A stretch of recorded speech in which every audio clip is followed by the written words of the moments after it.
Pretty early on in my career, everything changed. My mother passed away suddenly, and I was invested in mental strength on a more personal level. I wanted to know, why do some people go through tough times and they come out on the other side feeling like they've grown from it, like they've learned from it? And other people go through tough times and they feel like they got stuck, like life could just never be that good again.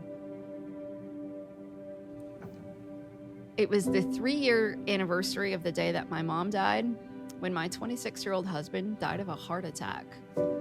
And when you're 26, you're not supposed to have a heart attack. And I was convinced I wasn't supposed to be a widow, but here I was. I woke up one day and I don't have my mom, I don't have my husband, and I'm supposed to be a therapist who helps other people.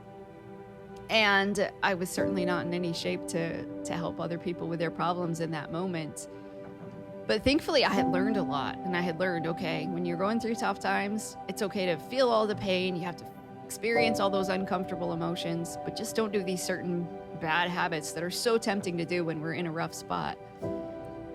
So I worked really, really hard. It took years in order to figure out, okay, who am I going to be now? What kind of life do I want to live? And if this is the hand I was dealt, what sort of life do I want to create for myself? And I had a new job, I got a different house, and I found love again. I got remarried, and life was looking pretty good at first, but then my father-in-law got diagnosed with terminal cancer. And unlike when I'd lost my mom and my husband, this time I knew what was coming. I knew that we had a matter of months probably before my father-in-law passed away. And I was thinking, I can't do this again. I can't grieve. I've just grieved for so long. I don't want to do this. But obviously it wasn't like I had a choice. And so I sat down and I wrote a letter to myself about what mentally strong people don't do.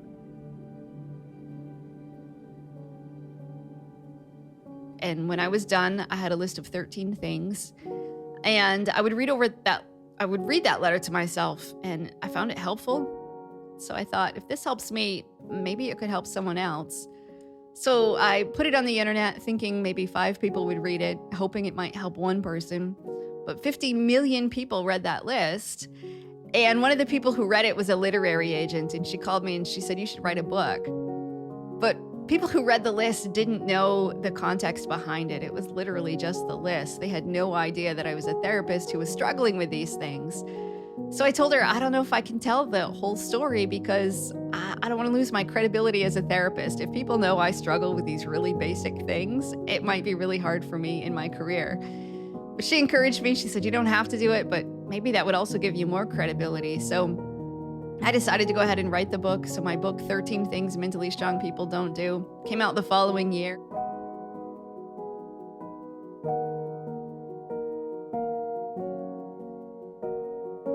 There's a huge difference between being sad and feeling sorry for yourself. Sadness is healthy. It's when you honor something that you've lost. Self-pity is really about taking it to the next step, where you say, my life is so bad that there's nothing that can ever be done about it, that my problems are bigger than everybody else's, my life is worse than everyone else's around me, and nobody can do anything for me, including me.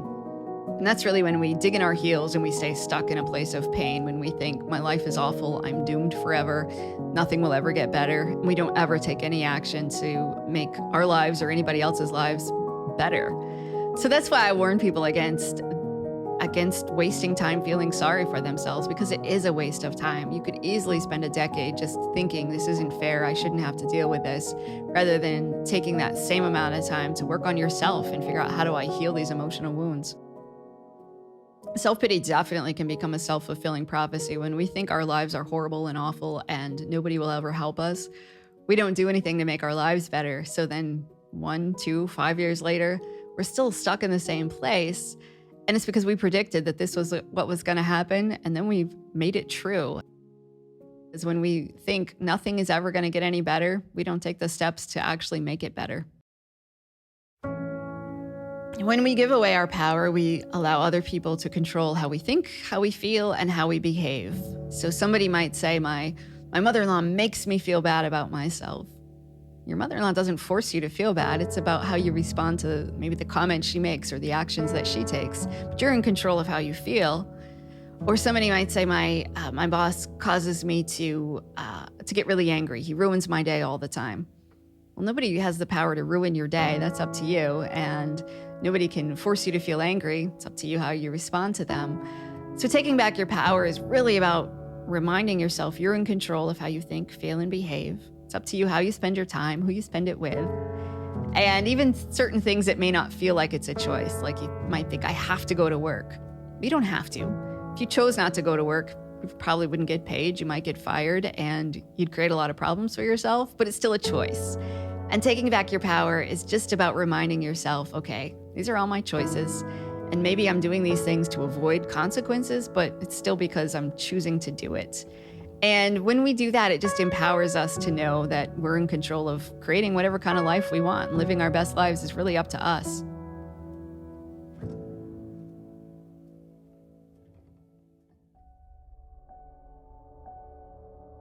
When you find yourself thinking about something over and over again, like a hurtful conversation, or you can't stop dwelling on the fact that maybe somebody doesn't like you, it's really important to recognize, is this helpful or hurtful right now? Am I developing a solution, or am I just ruminating on the problem? Our tendency is to ruminate. We rehash things over and over again. We think about the same things, and it keeps us stuck. And that's not helpful at all. So I always encourage people to change the channel in your brain. If you find yourself replaying something over and over again, and you're not actually making any progress, then that's the time that it's actually helpful to distract yourself. You might get up and go do something else in the other room. You might call somebody, but don't talk about that thing that's replaying in your head. Talk about something completely different. You want to break that cycle, because the way that we think keeps us stuck in the same emotional state. So if you're thinking about something really hurtful, you're going to feel bad. The more you keep thinking about it, the worse you're going to feel. So you have to change your behavior. So that might be, I'm going to go outside and take a walk for a few minutes. I'm going to listen to music. I'm going to call somebody to talk about something different. And when you do that, it breaks that cycle in your brain so that you don't just keep replaying the same things over and over again. Dwelling on the past definitely drains us of mental strength, because you can't enjoy the moment when you're just rehashing everything that happened in the past. And when you're replaying the past in your head over and over, you aren't going to make your future as good as it could be. It's really a tough thing to cycle to break out of, and a lot of people don't even realize that they're doing it. So somebody might think, well, I had a rough childhood, so therefore I can't have a good life as an adult. Again, that becomes one of those self-fulfilling prophecies. Or somebody else might say, well, I want to stay in the past because that's where my loved ones lived. If they've lost somebody and they're going through grief, it's hard to enjoy the present. It's hard to imagine a future without your loved one. So you might want to just keep replaying those old memories in your brain over and over again. That keeps you stuck in a painful place, and it's hard to break out of that. You have to figure out, how do you make peace with your past so that you can enjoy the moment, and that you can recognize it's okay for me to go ahead and make a really awesome future for myself. Even if it looks different than what I had imagined, I still have the power to do that.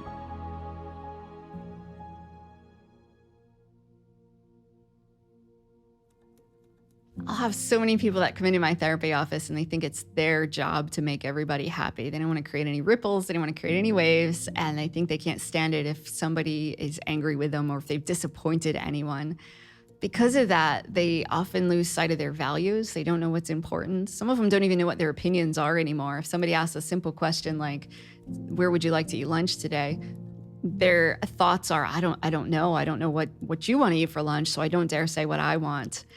And because of that, they lose sight of who they are as a person, and it's impossible to make everybody happy all the time. And we usually don't know what other people want, so we're just guessing anyway. We're thinking, okay, if I do this thing for this person, maybe that will make them happy. And then it leaves us feeling disappointed because that person might not be all that joyful. They might not even notice what we just did. So it's really important for us to know, what are my values? What are my goals in life? And not everybody has to be on the same page. If somebody else isn't in line with what your priorities are, that's okay. But as long as you really know what's important to you, it won't matter quite as much about what other people think.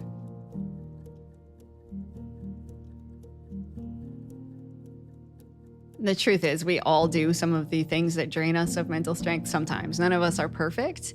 But just recognizing when we do them. I still catch myself. I speak about these things. I've written 4 books on mental strength, yet I still do these things sometimes. I'm much more aware of when I do them, and to just catch yourself, to say, okay, this is what I'm doing right now. Here's how I'm going to change it. Or I'm really tempted to give up after failure, or I don't want to take this risk because it feels scary. Once you have the skills, the tools, the knowledge, you can keep working on it. And to know that there's certain things in life that you might be mentally strong in one area, but not another. Sometimes people are like, oh, I'm really mentally strong when it comes to my financial situation, but in relationships, I'm really struggling. I have these bad habits. So to know that you might not necessarily be mentally strong across the board, there may be parts of your life where you still struggle and other parts that are easier. We see this all the time in, say, athletes. They're so self-disciplined. They can go and they can work out, yet maybe they aren't self-disciplined at all when it comes to their money. Or maybe they really still struggle with an addiction because they're taking shortcuts to try to feel better. So to just know that there are areas of your life that are going to be a little easier to be strong and areas that you're going to struggle with. And you always have to keep working on it. And we all have room for improvement.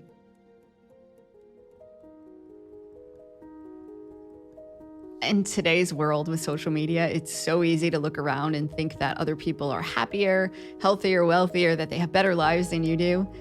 We found, though, that envying people on social media is directly linked to depression and other mental health problems, that it takes a huge toll on our psychological well-being. And the key to not being envious and to not get resentful of other people's success is to know what your definition of success is. When you're really clear on what would make a successful, good life for you, it won't matter to you as much what other people are doing. If they're working toward their own definition of success and you're working towards your definition of success, then you'll realize that they aren't taking anything away from you, that it's okay for them to go ahead and reach their goals. That doesn't mean you can't reach yours because your goals are different. We tend to treat life like it's a race to see who can be the happiest, like there's a prize at the end, that if you are the happiest person, the most successful person, the richest person, that then somehow you're going to get a trophy or an award of some sort. And when we scroll through social media, we just look at other people's highlight reel and think, oh, that person must be happier. That person is more attractive. Look at how many likes that person got compared to me. And it becomes a really simple, quick way to draw those comparisons. And then the more we compare ourselves, the more we tend to think that we don't measure up. And it emphasizes every little insecurity we have, whether somebody thinks they're not attractive enough. I guarantee they'll find tons of people on social media who look more attractive, or somebody who thinks I don't have enough money. They'll look around on social media and really emphasize everybody who drives a nicer car, has a nicer home, is going on more experiences. And it's so easy for us to forget that the people who are posting those things probably experience a lot of the same heartaches, struggles, issues that we do. They're just not talking about them.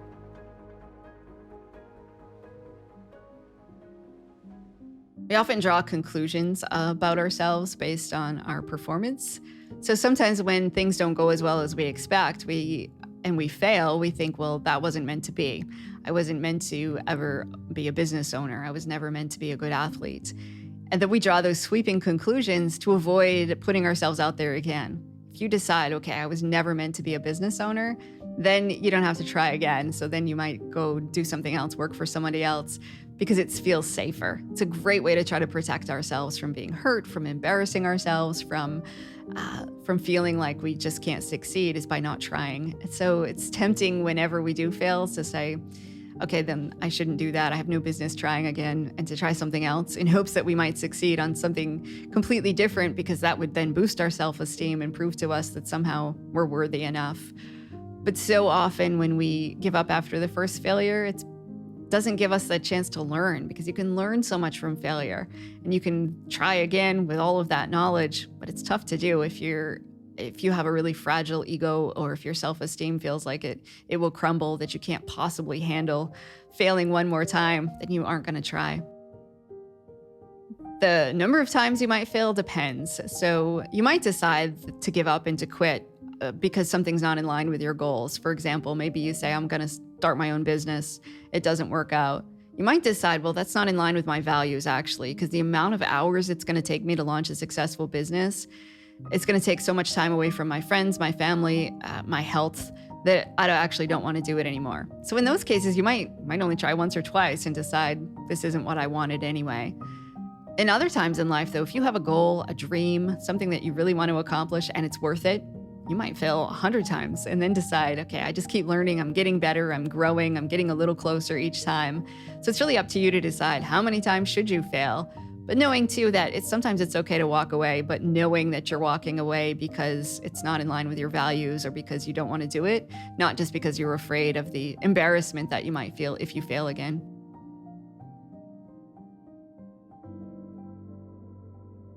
I talk a lot about the fear of alone time because people are often so surrounded by social media and activity and people and the ability to constantly be connected now that we have all of these digital devices that they never spend 5 minutes just alone with their thoughts. It's never silent or they're never distracted by notifications on their phones and their computers. And we need to be comfortable with ourselves, with our minds, with the thoughts that we have. Even though our thoughts sometimes might be disturbing, they may cause us to feel sad. But unless you take time every day to kind of check in with yourself, how are you feeling? What are you thinking about? What's going on? It's really hard to know yourself. It's hard to know what are your goals? How are you feeling about that? What do you want to do differently tomorrow? We would never expect to build a relationship with someone else if we never spent any time with them. But for some reason, when it comes to ourselves, sometimes we think if we're so busy, we're constantly surrounded by activity and people and social media that somehow that'll be okay. But you have to take a step back and know you got to spend a little time with yourself and get comfortable in your own skin too. When we go through something that we have zero control over, like a major loss, it's about reminding ourselves, okay, I can't control that, but I can control how I respond to it. And taking back your power might be about saying, here's what I'm going to do with my life now. I'm going to make some changes. I'm going to go do something different. Maybe it empowers you to take better care of your health, or maybe it empowers you to spend more time with your loved ones, or to create some changes in terms of how you spend your money or how much time you spend working. And knowing that it's up to you to really take that loss and figure out, is there anything you want to do differently in your life? Or do you want to keep it exactly the same? It's up to you, but the choice is yours. And recognizing that can help you feel more empowered, despite the fact that there are certain things in life you have zero control over. So a lot of people think that you have to be in a horrible place. You have to go through awful pain in order to be mentally strong, or that you have to hit rock bottom before you change your life. Sort of the old way of thinking. We know that's definitely not true now. I know plenty of mentally strong people who maybe haven't gone through anything extremely traumatic. And I know plenty of people who have decided to change their lives, not because they hit rock bottom, but because they thought, I want something to be better.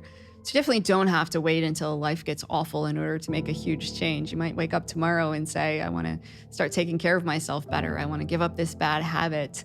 And you can start making those changes right now. In fact, I wouldn't recommend anybody wait until things get awful, because that's the worst time. When you feel like you're at the bottom of the barrel, that's the hardest time to say, okay, I'm going to change my life. Just like if you were going to pick up a really heavy box, lifting weights 2 minutes before you pick it up doesn't make you physically strong enough, and it doesn't make the ability to pick up that box easier. Mental strength's the same. You don't want to wait until you feel like you absolutely need it and you're at a crisis before you say, okay, now I need to change my life. Because when you feel at your worst, that's the hardest time to change your behavior. Mentally strong people have bad days all the time, and to know that it's not about being happy all the time, or you're not always going to feel strong either.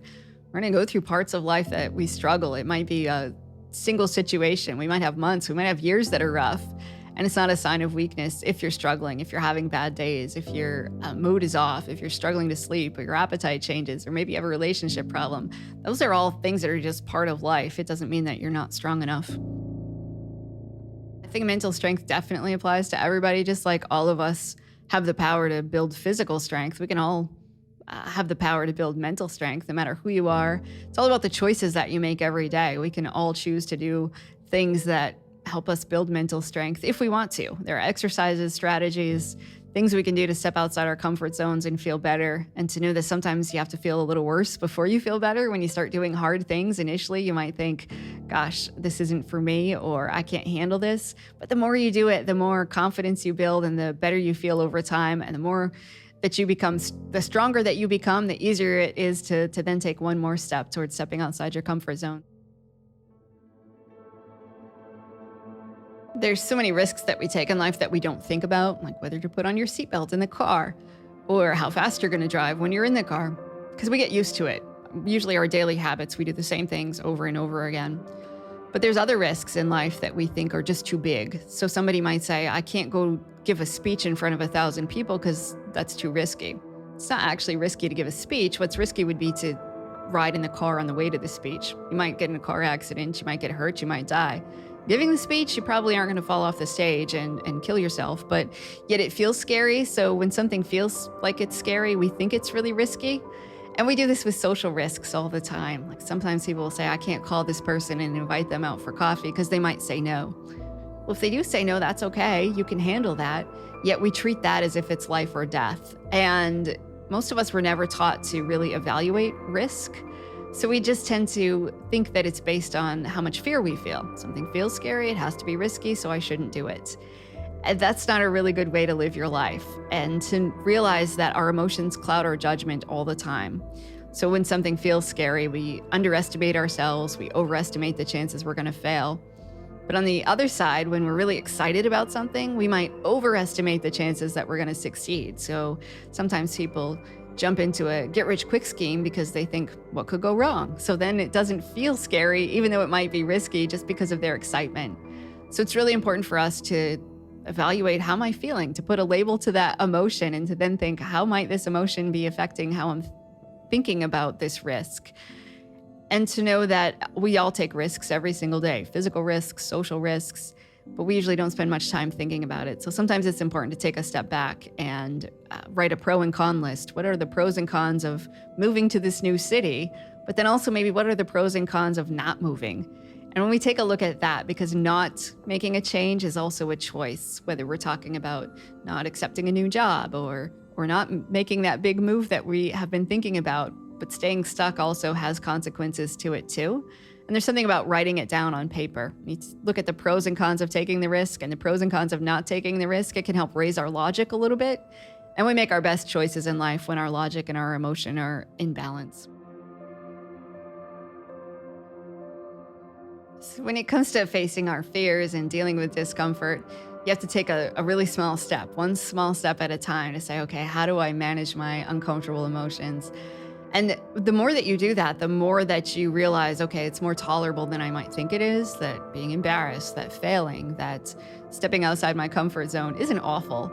But it only works well if we do it one small step at a time. Sometimes people try to take a giant leap. They think, okay, I can't possibly step on a stage in front of 1,000 people, but that's what I signed up to do, so I'm going to go do it anyway, when they're terrified of public speaking. And then it sort of re-traumatizes them because maybe it wasn't a good experience. You start with one small step of, I'm going to stare in the mirror and give this speech to myself. And then I add one more person and then two more people until you get a little more comfortable. And for most of the things we do in life, that's really the goal, is to say, what's one thing I could do today to get a little bit closer to my goal? And when you do that, it seems much more tolerable. Your brain starts to see, okay, I'm more capable, I'm more competent than I thought that I was. I have these skills, the tools, the knowledge that I need. And then tomorrow I can take one more step and it doesn't seem so scary anymore. The more fear that we experience, the more our thoughts often dwell on the negative. And the more we think about the negative, the worse we feel. And it can be this loop. And then we get into this habit of avoiding anything that feels scary. And the longer we avoid it, or the more we avoid things, the more fearful we become.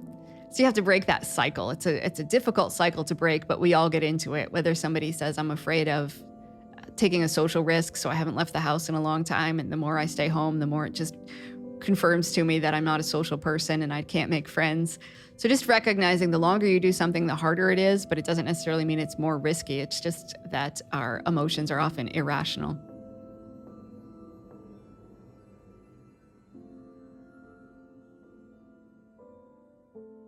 There's so many people right now that talk about things like karma and law of attraction, and a lot of those principles have really gotten twisted to the point where people think that they're entitled. So somebody might say, well, I'm a good person. I did 4 good deeds yesterday, so now I deserve to have 5 good deeds done back to me today. And they're keeping score. Or somebody else will say, well, I'm a really hard worker, so I deserve success. I put in a lot of effort, so I deserve to be rich, or I deserve to be happy. Again, that's not how the world works. That there's nobody out there saying, well, if you put in this many hours, or if you work this hard on this one project, that it'll come back to you tenfold. Or just because you're nice and you help somebody out of the goodness of your heart doesn't mean 5 people are going to be nice to you tomorrow. And when you keep score about those things, it's going to make your life a lot worse, because you're always going to feel like you deserve more. So it's important to really start to focus on, what do I have to give? What do I have maybe that I don't deserve? I'm a huge fan of gratitude, and just recognizing the things that you have in your life, whether it's the clean air that you breathe or fresh water to drink.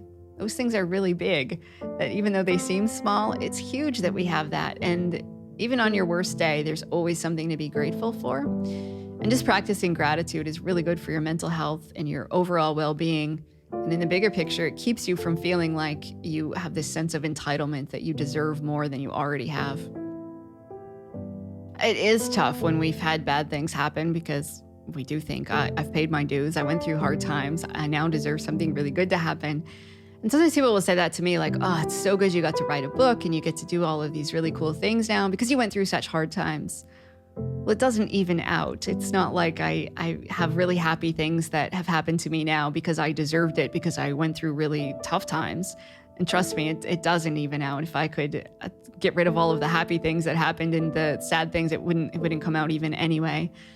But we have that desire to think, okay, good things should happen to people who've gone through hard times so that life somehow is fair in the end. But that's not how life works. There's nobody making sure that everything is equal. And just recognizing that sometimes can be helpful. It's hard at first to think, okay, just because I've been through tough times, I now don't deserve greatness. But on the other hand, knowing that just because you've suffered for a long time, it also doesn't mean that you're doomed to suffer for the rest of your life either. We live in a world where so many things happen immediately. If you want to watch a movie, you download it instantly. You want to buy a book, you can read the ebook right now. If you want to order something online, you can get it delivered to your door so fast. And because of that, we tend to think that almost everything should happen fast. So people will come into my therapy office and they'll say, well, therapy doesn't work. And I'll have to remind them that it's only been 2 weeks, that they had depression for 8 years, and we're not going to get rid of that in just 2 weeks. We want that quick fix, though. And if we aren't seeing the results that we want in week 1 or week 2, we often think, well, this isn't going to work. I need to do something else. So we don't want to waste any time on working on a goal and putting in the hard work if we think we aren't going to see results. But self-improvement doesn't work like that. Changing yourself, changing the patterns that you have, changing your behaviors, changing the way you think takes a long time because it took you a long time to get to where you are now. And it's going to take a long time to sort of unlearn those things that you're doing and to create new patterns. So whether you want to change some of your health issues, you want to give up a bad habit, you want to start exercising in the morning as opposed to never hitting the gym, it's not going to happen overnight. Or if you want to lose weight, it's not going to happen in 1 week. It may take months, may take years to get there. And one of the things we can do is just hold ourselves accountable. It goes back to, what can I do today? What's my goal for the week? Rather than what's my goal for the year? Sometimes we create these giant New Year's resolutions, and we know they don't work because people give up on them after just a couple of weeks because often the goal just feels too big. So I always encourage people to figure out what's a short-term objective and what's one step you can take today to get a little closer to that, and how are we going to track your progress? So for example, they found when people wanted to go to the gym more often, just having a calendar and putting an X on the calendar on the days that they actually worked out made a huge difference. They didn't do anything different other than just looking at their calendar occasionally. Those little small steps sometimes can go a long way towards keeping us motivated, keeping us on the right track, and helping us stay in it for the long term so that we know, all right, even though I'm not going to reach my giant goal today, I'm at least making some movement toward that goal. So when somebody is in a place where they aren't 100% convinced that they want to change their life, we often look at what they're getting out of staying where they are. So if somebody says, gosh, I eat a lot of junk food, my doctor's telling me I should get healthier, but I'm not sure yet, or I don't understand it, or my doctor's putting all this pressure on me. Because I get a lot of those people that land in my therapy office, not necessarily because they want to change, but because somebody else sends them there. Then I don't tell them, I don't try to convince them that they should. I leave it up to them. I ask a lot of questions like, what do you get out of what's going on in your life right now? If you're eating tons of junk food and you're not taking care of your health, what's the benefit? You don't have to be uncomfortable. You enjoy eating these things. You like not going to the gym. You enjoy not exercising. Okay, well, what are the potential consequences of that? It's taking a toll on your health. You might develop all of these other health problems. Really just looking at that and then asking them questions. Is there anything that you want to do differently tomorrow? And somebody might say, I don't want to change my whole life, but I'll make one small change. Might be that they start to eat breakfast even though they hadn't eaten breakfast in the last decade, or they swap out one snack for a healthier snack. Sometimes just making those little changes helps somebody see, okay, it's not as bad as I thought. I can handle this. And then they build the confidence to say, I can try one more thing. And when we change our lives in little increments, often those are the changes that stick. Sometimes I see people who want to change everything about their life starting tomorrow, and it's really hard to maintain those changes. So sometimes we just take one really small step at a time, and then it feels like it's doable.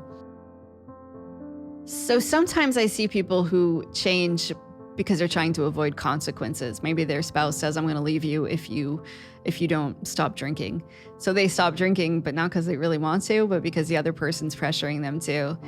And often that doesn't work in the long term because they're just trying to make a change to make somebody else happy. They aren't actually internally motivated to do it.